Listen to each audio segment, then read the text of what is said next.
قال المؤلف حفظه الله تعالى قال الإمام أحمد رحمه الله تعالى حدثنا زيد بن خالد حدثنا معاوية بن صالح حدثنا سليم بن عمار قال سمعت أبي أمامة قال سمعت رسول الله صلى الله عليه وسلم يقول في حجة الوداع وهو على جزع واضع رجليه فوق غرس الرحل يتطلع ويقول ألا تسمعون يتطول ويقول ألا تسمعون فقال رجل من آخر القوم ما تقول فقال اعبدوا ربكم وصوموا وصلوا خمسكم وصوموا شهركم وأدوا زكاة أموالكم تدخلوا جنة ربكم.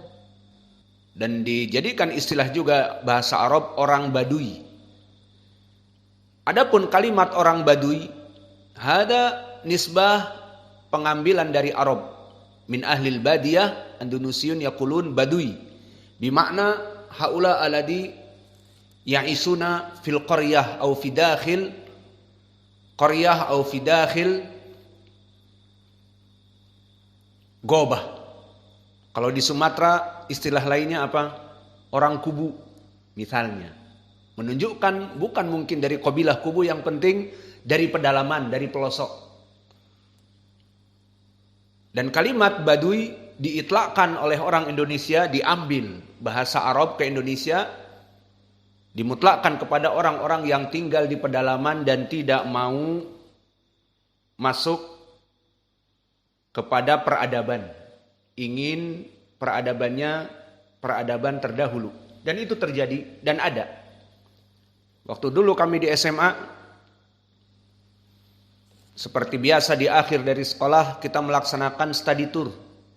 Dan study tour ke kampung Baduy di daerah Jawa Barat. Maka kampung Baduy dinamakan Kampung Naga. Di sana ada orang-orang Badu yang sengaja memang tidak mau menerima modernisasi. Maka Badu tersebut terbagi menjadi dua, Badu dalam dan Badu luar. Baduy luar maknanya dari kelompok mereka yang menerima peradaban baru. Tapi Baduy dalam masih ada yang pada saat itu kita study tour namanya juga, mencatat dan bla bla bla.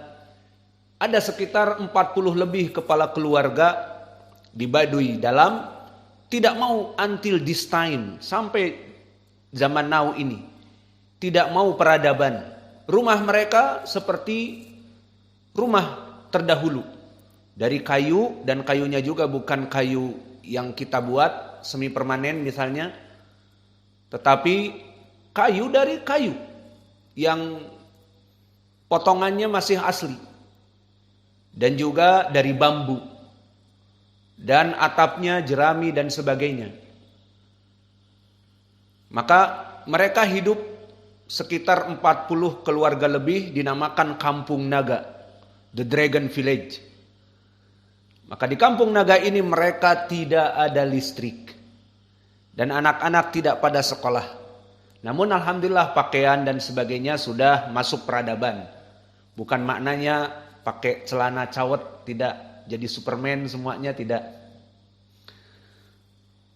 Maka mereka menggunakan pakaian, namun menjaga adat istiadat mereka. Dan mereka tidak menggunakan sepatu. Dan mereka agamanya yang kami pelajari tidak sholat, animisme. Jadi masih menjaga adat, kebudayaan, bahkan agama. Kok bisa seperti itu? Kesimpulannya, mereka kita katakan orang Baduy.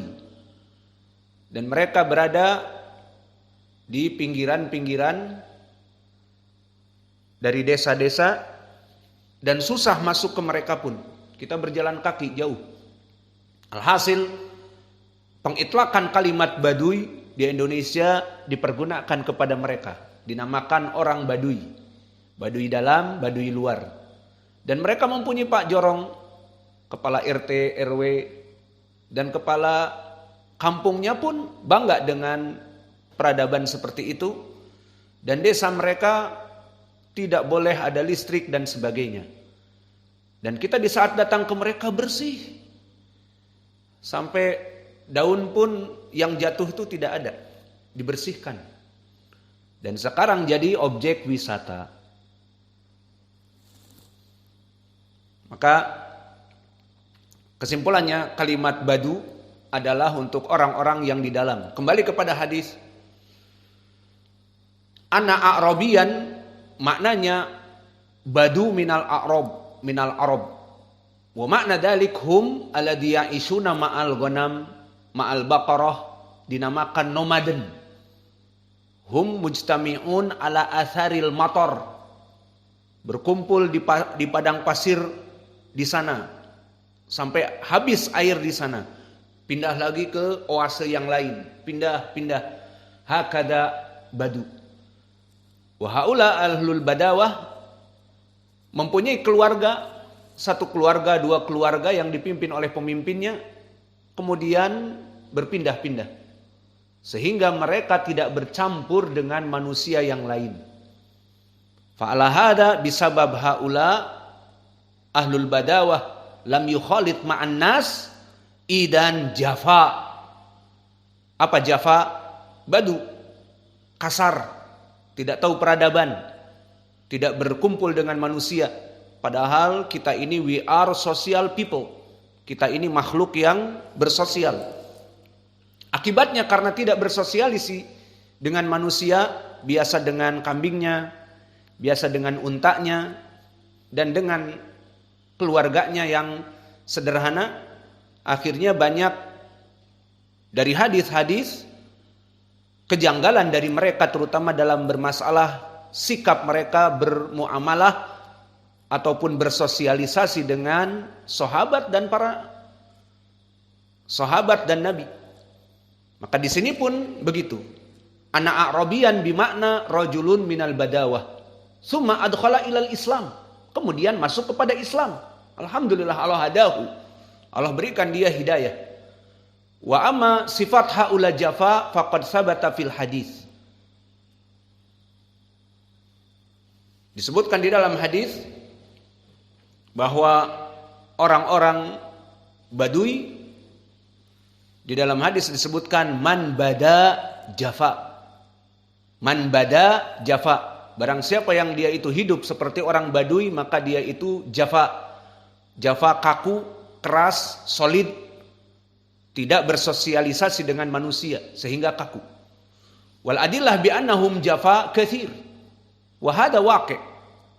Kama thabata fi sahihain an Anas. Di hadis Anas di sahihain, dakhala a'rabi ilal masjid fabala fi taifatil masjid.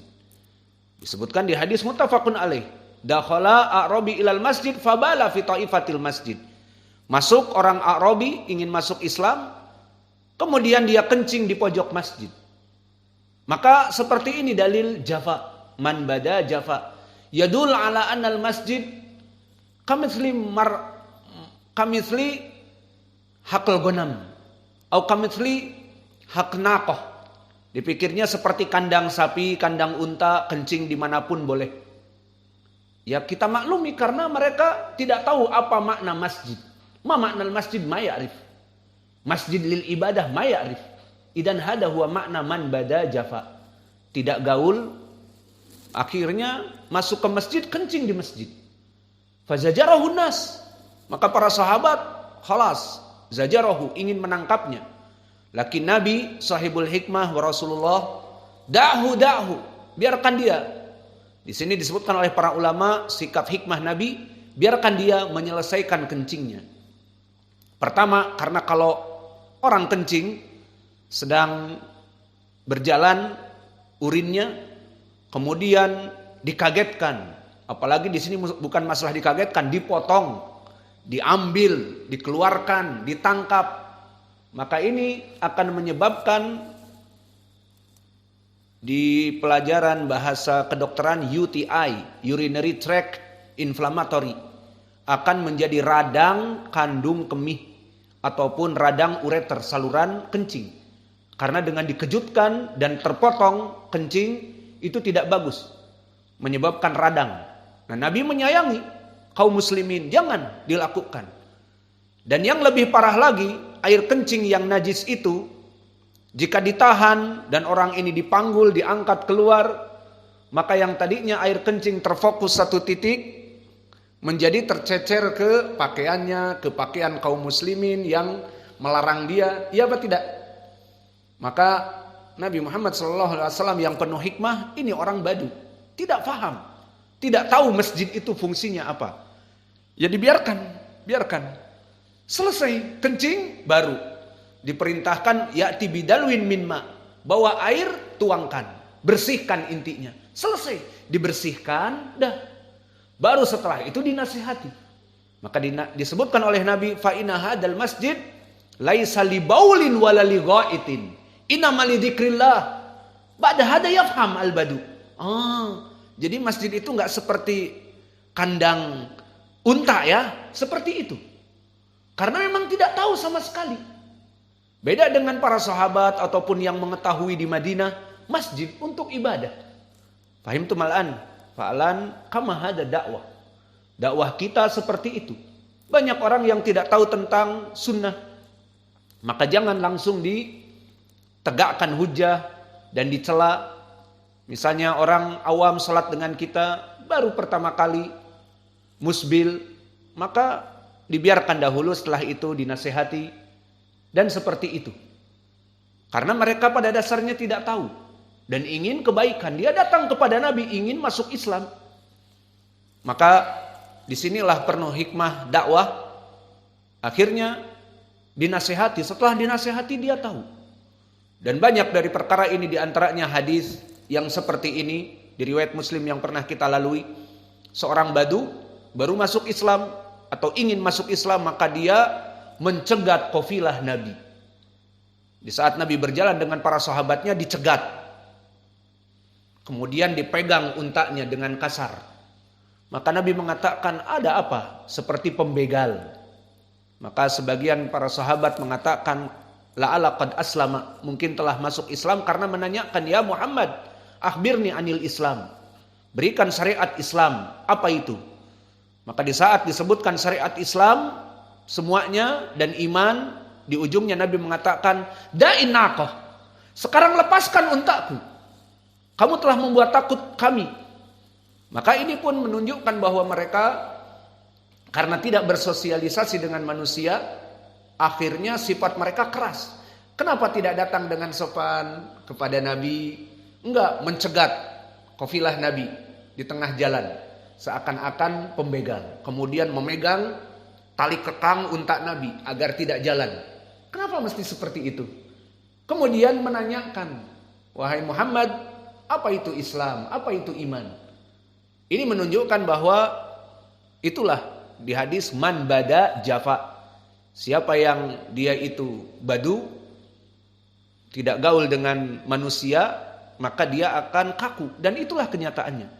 Dan di hadis yang lain sama seperti hadis-hadis seperti ini, Nabi itu ditarik. Ya Muhammad, ya Muhammad. Ditarik-tarik sampai disebutkan di hadis, wa yura athar. Terlihat athar bagaimana dia menarik Nabi kerah bajunya. Ya Muhammad, ya Muhammad. Seperti itu. Maka di sini pun, ja'a Arabi ila Nabi Muhammad SAW faqala dullani ala amalin idza amiltuhu dakhaltul jannah. Poin pendalilannya, berikanlah kepadaku amalan, jika aku melaksanakannya dijamin masuk surga. Maka dikatakan ta'budullah la tusyriku bihi syai'a. Pertama, Nabi mengirsyadkan, menunjukkan kepada amalan tauhid. Yang mana amalan tauhid ini puncak dari segala amalan.